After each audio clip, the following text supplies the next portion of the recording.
2024년 새해가 밝았습니다. 새해 첫 번째 수요일입니다. 이 예배에 나오신 여러분들을 환영하고 축복합니다.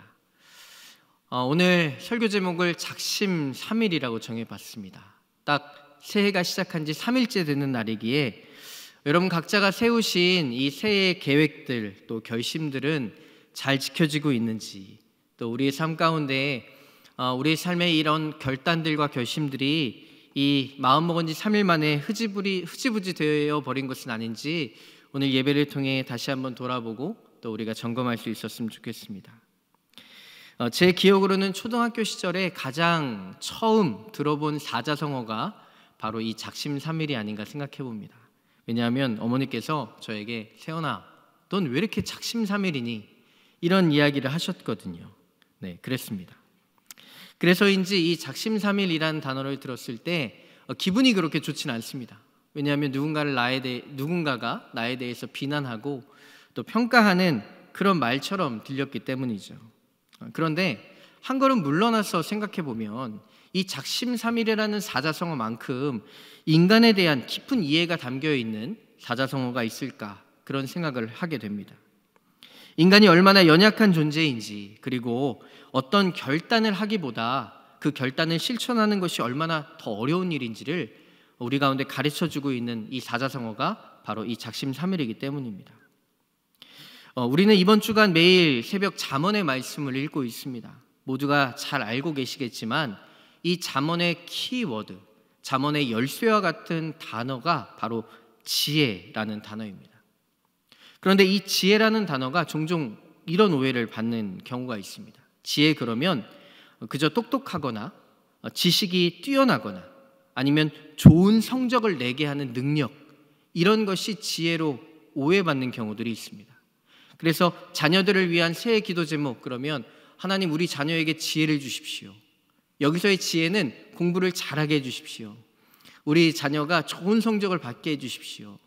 이런 것에 우리가 지혜라는 단어를 사용하는 경우가 있습니다.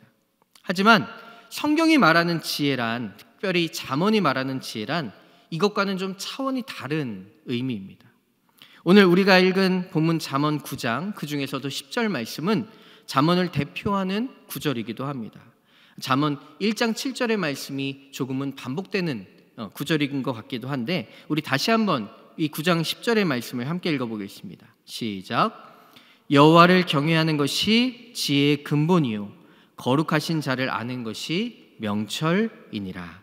아멘. 잠언은 지혜에 관해서 분명하게 선언하고 있습니다. 하나님을 경외하는 것이 지혜의 근본이다. 그것이 바로 곧 지혜다라고 선언하는 것입니다. 그렇다면 하나님을 경외한다는 것이 어떤 의미일까요?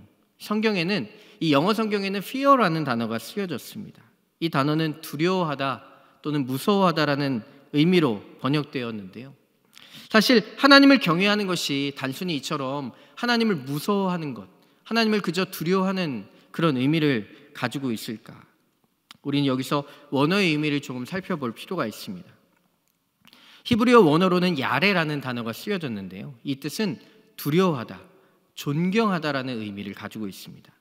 즉 히브리어 야레라는 뜻은 단지 대상을 무서워하거나 단지 두려워하는 것, 이것을 떠나서 인격적인 관계 안에서 그 대상을 존경하고 그 대상에 대한 온전한 신뢰를 하는 것, 이것을 하나님을 경외한다라고 말하는 것입니다.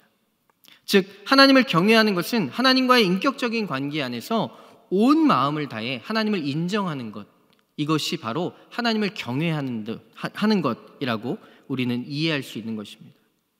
잠언의 메시지는 그렇기 때문에 더욱더 명확해집니다. 하나님을 인정하는 것이 지혜고 하나님을 인정하는 것이 그 지혜의 시작점이다라고 이야기를 합니다.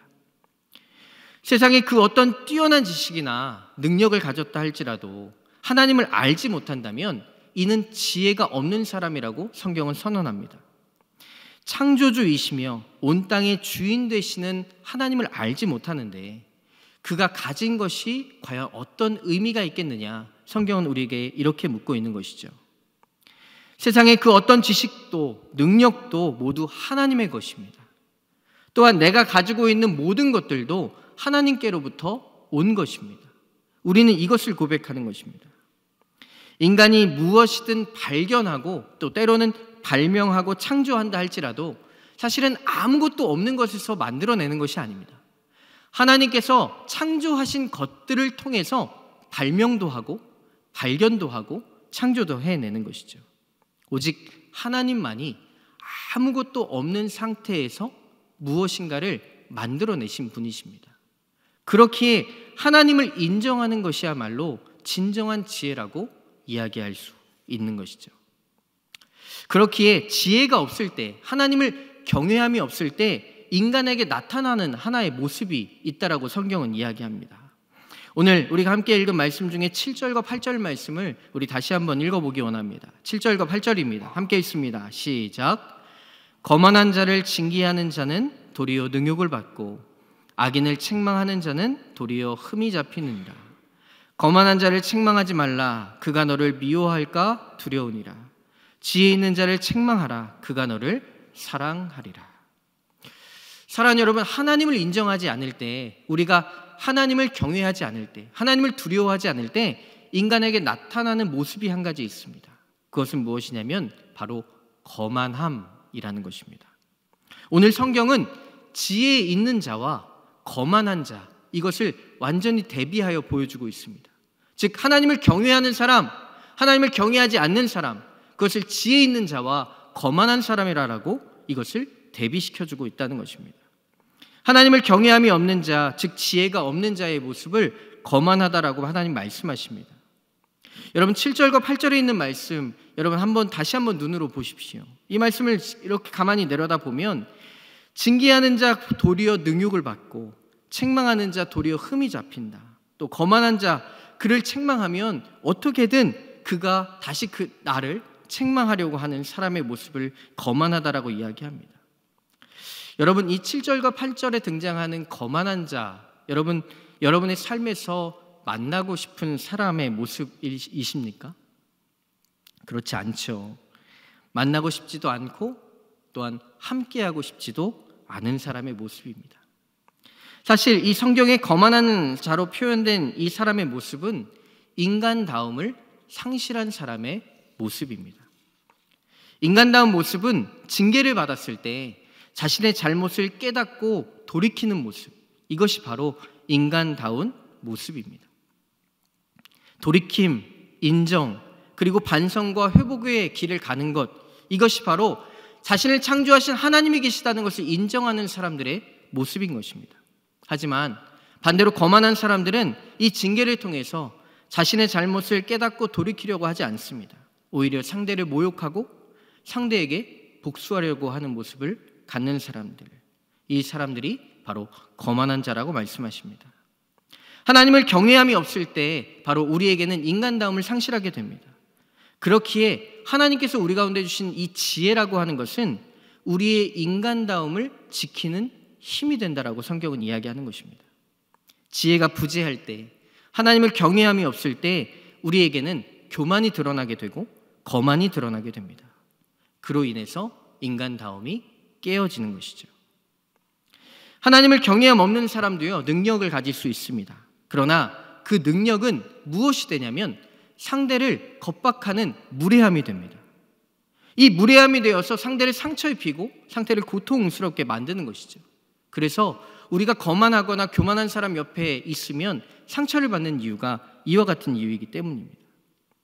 사랑하는 여러분, 우리가 잊지 말아야 될 중요한 한 가지가 있습니다. 그것은 무엇이냐면 우리 모든 사람은 연약함을 가지고 있다는 사실입니다.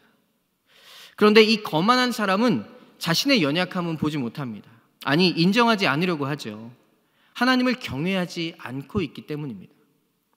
사람의 마음에 숨겨진 거만함은 인간을 이중적으로 만들어버리는 힘을 갖고 있습니다. 그래서 사람에게 드러나는 이중성, 누군가를 만났을 때 그 사람에게 이중성을 우리가 느끼게 된다면 자신의 연약함은 드러내지 않으려고 하고 그것을 끊임없이 숨기려 하지만 다른 사람 앞에서 결국 자신의 연약함은 보여지게 되는 그런 결과를 나타내기 때문에 그 안에 이중성을 발견하게 되는 것입니다.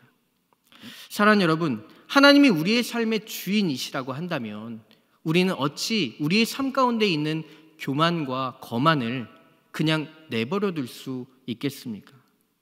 하나님께서는 이 말씀, 이 잠언의 말씀을 통해서 우리 가운데 중요하게, 아주 분명하게 말씀하시는 이 말씀이 있습니다. 먼저는 잠언 8장 13절의 말씀입니다. 우리 함께 읽어볼까요? 함께 읽습니다. 시작. 여호와를 경외하는 것은 악을 미워하는 것이라. 나는 교만과 거만과 악한 행실과 패역한 입을 미워하느니라. 아멘. 16장 5절에도 또한 이와 같은 말씀이 기록되어 있습니다. 16장 5절 말씀 같이 읽어보겠습니다. 시작. 물은 마음이 교만한 자를 여호와께서 미워하시나니 피차 손을 잡을지라도 벌을 면치 못하리라. 아멘.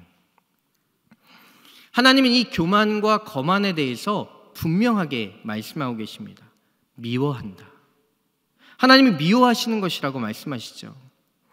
하나님과의 관계에 있어서 사람들은 이러한 것들에 관심이 많습니다. 청년들을 만났을 때 목사님 술을 마셔도 되나요?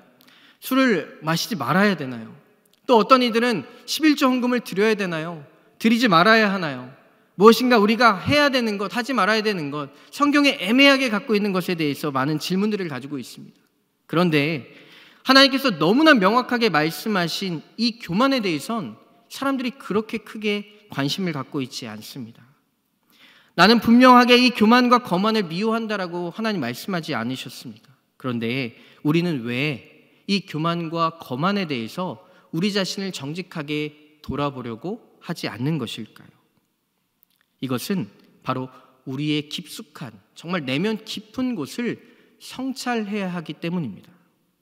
어쩌면 두려움 때문일지 모르겠습니다. 실은 어떤 이들은 이 교만이 그 사람의 삶을 지탱하고 있는 지지대의 역할을 하고 있기 때문에 그 교만을 인정할 수 없는 이들도 있다는 사실입니다. 사랑하는 여러분, 우리는 이 잠언을 읽으며 한 가지를 분명히 기억해야 합니다. 하나님이 미워하시는 것, 하나님이 가장 싫어하시는 것 중에 하나가 바로 이 교만이라는 사실입니다. 그렇기에 저와 여러분의 내면에 방치되어 있을지 모르는 우리의 교만과 거만을 우리는 마주 대해야 한다는 것입니다. 우리는 새해 예수님만 바라보라 라는 주제를 가지고 이 한 해 동안 하나님을 바라보며 신앙생활을 하고자 합니다. 바로 그때에 우리 안에 가장 먼저 돌봐야 될 것이 있다면 우리 마음속 깊은 곳에 뿌리내리고 있는 우리의 교만과 거만일지 모른다는 사실입니다. 우리의 기독교 신앙은, 우리의 믿음은 예수 그리스도의 마음을 끊임없이 닮아가는 것입니다. 그러기 위해선 우리의 교만과 거만을 끊임없이 내려놓아야 합니다. 그때야말로 우리는 예수님의 마음을 닮아갈 수 있는 것이죠. 하나님을 믿는다는 것은 우리의 겉과 우리의 속이 다르지 않도록 끊임없이 우리 자신을 살피는 삶입니다. 왜냐하면 하나님은 우리 가운데 무엇이라고 말씀하십니까? 바로 나는 너의 중심을 보는 여호와라고 말씀하십니다. 지혜는 바로 이것입니다. 나의 내면과 중심을 살필 수 있는 능력. 왜냐하면 우리는 하나님을 경외하기에 우리의 내면이 교만과 거만으로 문드러지지 않도록, 우리의 내면이 무너지지 않도록 우리는 하나님의 말씀으로 우리를 돌아보아야 하는 것이기 때문입니다. 하나님의 말씀이 지혜일 수밖에 없는 이유는 하나님의 말씀을 통해서 우리의 내면을 살필 수 있기 때문입니다. 우리가 매일 아침마다 잠언에 묵상할 때 이것이 누군가 다른 사람을 향해 선포되어지는 말씀이 아니라 바로 나를 향해 주어지는 하나님의 말씀이라는 사실을 우리는 들을 수 있어야 합니다. 오늘 우리는 이 잠언 9장 7절에서 10절까지의 말씀을 바라보며 이 거만과 교만에 대한 말씀이 누군가 다른 사람을 향해 있는 것이 아니라 바로 나를 향해 있다는 것을 우리는 기억해야 합니다. 설교자인 저조차도 이 말씀을 전할 때에 이것이 여러분들에게 해당되는 말씀이 아니라 바로 저에게 해당되는 말씀임을 기억하며 선포해야 하는 것입니다. 그것이 바로 하나님의 말씀의 능력을 경험하는 일인 줄로 믿습니다. 지혜는 하나님의 자녀답게 살아갈 수 있는 힘입니다. 그래서 지혜가 있어야 하나님께로 돌아갈 수 있고, 지혜가 없으면 하나님께로부터 멀리 떨어져 있음에도 하나님께 돌아갈 수 없는 바로 그러한 우리의 모습이 바로 이 지혜에 담겨져 있습니다.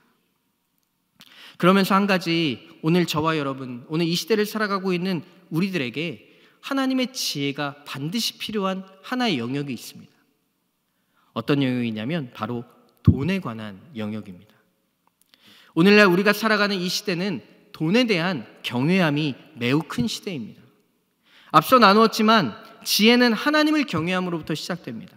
그렇기에 지혜의 부재는 하나님 아닌 내가 무엇인가 경외하는 무엇인가를 내 삶에 반드시 두게 되어 있다는 사실입니다.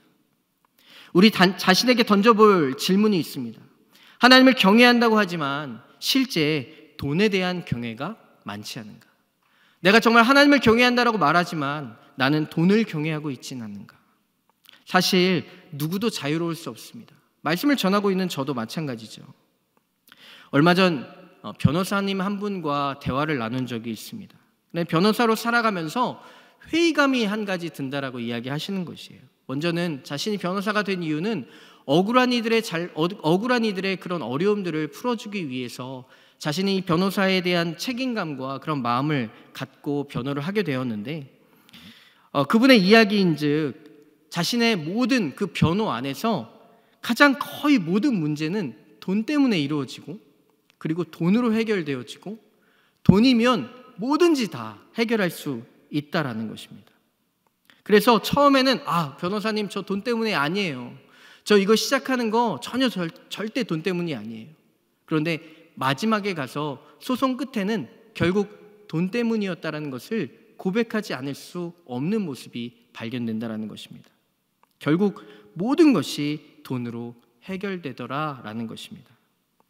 오해하지 말아야 될 것은 저와 여러분들은 돈에서 완전히 자유할 수 없습니다.